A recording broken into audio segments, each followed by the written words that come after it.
or recite or rehearse or repeat. And our Nabi Kareem sallallahu alaihi wasallam being an ummi, he says, Ma ana biqari. There's a testimony that he can't read. He's telling. He said, look, Ma ana biqari. He said, I'm not learned. So the angel of God commands him a second time, Iqra. Again he pleads. He says, Ma ana biqari. He's terrified. The third time the angel of God says, Iqra bismi rabbika alladhi khalaq.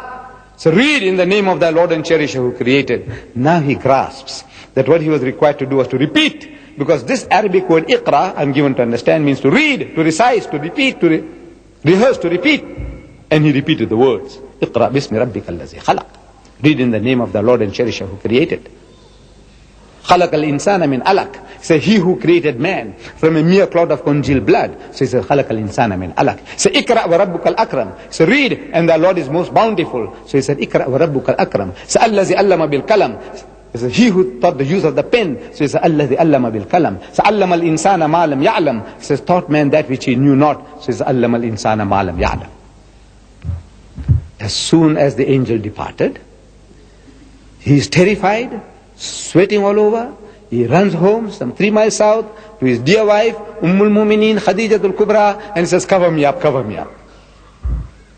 When he gets out of his excitement, he explains to her what he had seen and what he had heard. But from that day onwards, he didn't go back to the mount. This is his example. He didn't go back anymore. No more. Finished. With Ghar Hira, Jabal al-Nur. Finished. What is he doing? He's in the marketplace. He's in the bazaar. Souk. He's in the bazaars. What is he doing? He's accosting people. He says, Assalamu alaikum. Wa alaikum salam. Say, Akhi, where you come from? He says, Yaman.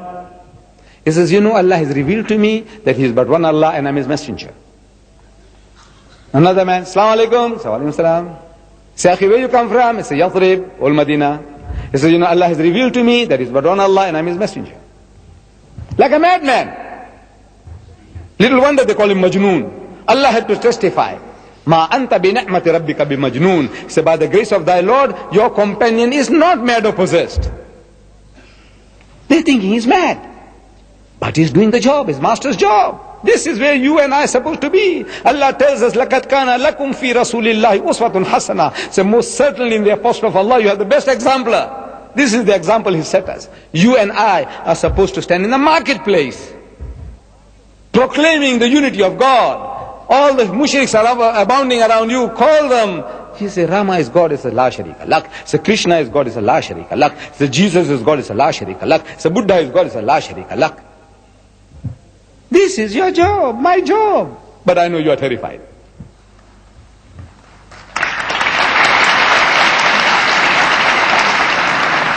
You are terrified. Me too. I'm telling you. It's a terrifying thing.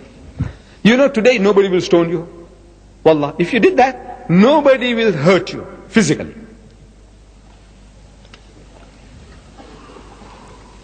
Then what are we afraid of? Of ridicule. What will people say? So Didat is gone off his rocker. Didat is mad. The Sheikh is mad. Dr. Billah is mad. Yes, we are afraid of that. You know that? We are terrified. People will call us mad. Thinking maybe you had a little tipsy, you might have taken something to drink, or had taken some drugs. Then look at him. This man standing in the marketplace in the street corner shouting, Allahu Akbar, shouting, La Sharika Lak. He's mad. We are terrified of that. I said, you know, there is another way. You can get out of the difficulty. We discovered it. You see, necessity is the mother of invention. Necessity. You want to do something? Then you find ways and means. You know, I can't do it. I can't stand there in the marketplace. The nearest I got to that was in Mombasa, at a place called Mwambo Tayari. People who know Mombasa, they might remember. There's a bus stop. I went and delivered lectures in the bus stop. On a drum. I stood on a drum, and with a mic in my hand, I started lecturing. Because the people there, they were doing that kind of thing. It encouraged me. But in Durban, I can't. In London, I can't do it. I did it there because it looked like everybody was mad like me, so it didn't matter. I said the second best thing. I said necessity is the mother of invention. We invented an idea. He said, look, today we are able of capturing these jinns. Old people, they talk about, making, we say, tabe, controlling jinns, that you can call them and make them to do things. Like Aladdin is a wonderful lamp. You rub the lamp and the jinn comes along and you tell him what to do for you. That kind of people, there's jinns under your control. These modern jinns, TV stations, radios, TVs, monitors, VCR. They are jinns under your control. I said, use them, man. You can't do it yourself. So we said, look, I'll show you. It is so easy. Look, in Durban, a country in South Africa, the land of apartheid, a racist country, very oppressive. The whole world, this is like the polecat of the world, stinking. That nation stinks. My nation stinks. But that nation gives me this freedom. Look at this. It's given me that freedom in the streets, in the shops, in the bazaar. Look what I'm doing. I put the monitor in the window. 24 hours a day I can make it to do the work. Didat is talking. 10 hours a day, 20 hours a day. The machine, I make the machine to do the job. The jinn under our control. I say, use him, man. We are using him. Look. And nobody objects. Nobody says Didat is mad. Nobody says, because I'm not there. But I'm doing the job in the marketplace. That's outside.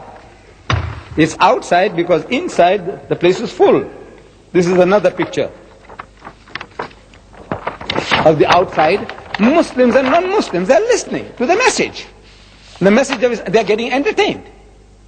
And they're receiving the message. Inside the shop,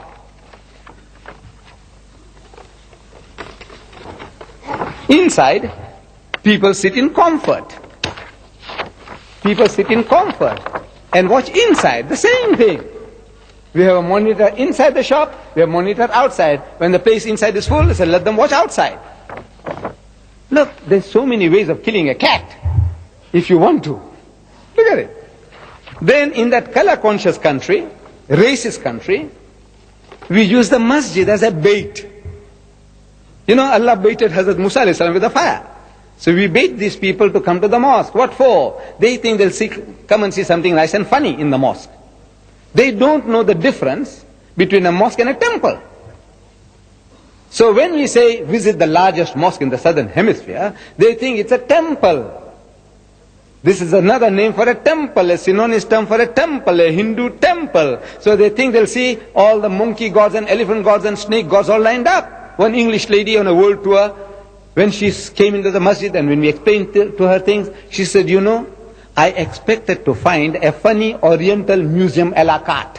Meaning that a monkey god for Monday, an elephant god for Tuesday, a snake god for Wednesday, all the gods lined up. But instead, she says, I found the truth. Another Africana lady, the ruling race, she brings her daughters during the school holidays. And she looks around the mosque and she is disappointed. What she came looking for? She says, where are the cows? Cows, bakara, milking cows. Cows. I said, madam, have you lost your cows? She said, no. I promised to show them to my daughters. I said, madam, you have come to the wrong place. So she said, but I promised them. I said, madam, is that my fault? You promised to show cows in the mosque? I said, no. You can see cows, my people. Wallah, they are my people. I said, in Amgeni Road, a couple of kilometers away from the masjid, in Amgeni Road is the largest temple in South Africa. And you'll see everything that you want to see. Cows, monkeys, elephants, snakes, everything. My people, they look like me, speak the same language. They have the same surnames like me. You know that? Morarji Desai. You heard the name? He was the prime minister of the largest democracy in the world. He's my maternal uncle, Mamu, we call him. He drinks his own urine 6 to 8 ounces every day. That's my nation. I'm not ashamed.